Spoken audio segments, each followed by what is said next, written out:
Barcelona বনাম Real Madrid match মানেই ফুটবলের সবচেয়ে প্রতিদ্বন্দ্বিতাপূর্ণ লড়াই El Clasico. Spanish Super Cup 2024-এর ফাইনালে হয়ে গেল বার্সেলোনা বনাম রিয়াল মাদ্রিদের thrilling match super El Clasico. Saudi আরবের জেদ্দায় অনুষ্ঠিত 2024 সালের স্পেনিশ সুপার কাপ ফাইনালের শুরুটা ছিল টান টান উত্তেজনায় ভরা। বার্সেলোনা বল দখলে রেখে খেলছিল আর রিয়াল মাদ্রিদ জমাট রক্ষণ থেকে দ্রুত আক্রমণে যাওয়ার চেষ্টা করছিল। ম্যাচের 34 মিনিটে দারুণ এক সুযোগ পান ব্রাজিলিয়ান ফরওয়ার্ড রাফিনহা। দারুণ ফিনিশে বার্সেলোনাকে এগিয়ে নেন তিনি, কিন্তু প্রথমার্ধের অতিরিক্ত সময়টাই হয়ে ওঠে ম্যাচের সবচেয়ে রোমাঞ্চকর মুহূর্ত। 45+2 মিনিটে ভিনিসিয়াস জুনিয়রের গোলে সমতায় ফিরে রিয়াল। এর ঠিক 2 মিনিট পরে রবার্ট লেভানডস্কির গোলে আবারও লিড নেয় বার্সেলোনা। স্টেডিয়ামে তখন উল্লাস, কিন্তু নাটক এখানেই শেষ নয়। ইনজুরি টাইমের শেষ মুহূর্তে গঞ্জালো গার্সিয়ার গোলে আবারও 2-2 গোলে সমতায় ফিরে রিয়াল মাদ্রিদ। মাত্র 10 মিনিটে 4-4টি গোল ফুটবল বিশ্বকে এক অবাক করা প্রথমার্ধ উপহার দেয়। দ্বিতীয়ার্ধে খেলার গতি বাড়ায় দুই দল। বল নিয়ন্ত্রণে রেখে বার্সেলোনা একের পর এক আক্রমণে উঠে, রিয়াল মাদ্রিদ খেলতে থাকে কাউন্টার অ্যাটাকে।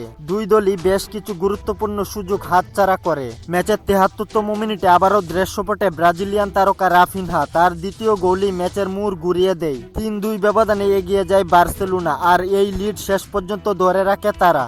এমবাপ্পে ও মাস্তানতুনুকে মাঠে নামিয়ে ম্যাচের শেষ দিকে রিয়াল মাদ্রিদ সর্বশক্তি দিয়ে সমতায় ফেরার চেষ্টা করলেও বার্সেলোনার রক্ষণ ভাঙতে পারেন। ম্যাচের শেষ হুইসেল বাজার সঙ্গে সঙ্গেই উল্লাসে ফেটে পড়ে কাতালান শিবির। এই জয়ের মাধ্যমে বার্সেলোনা জিতে নেয় তাদের 16তম স্পেনিশ সুপার কাপ শিরোপা।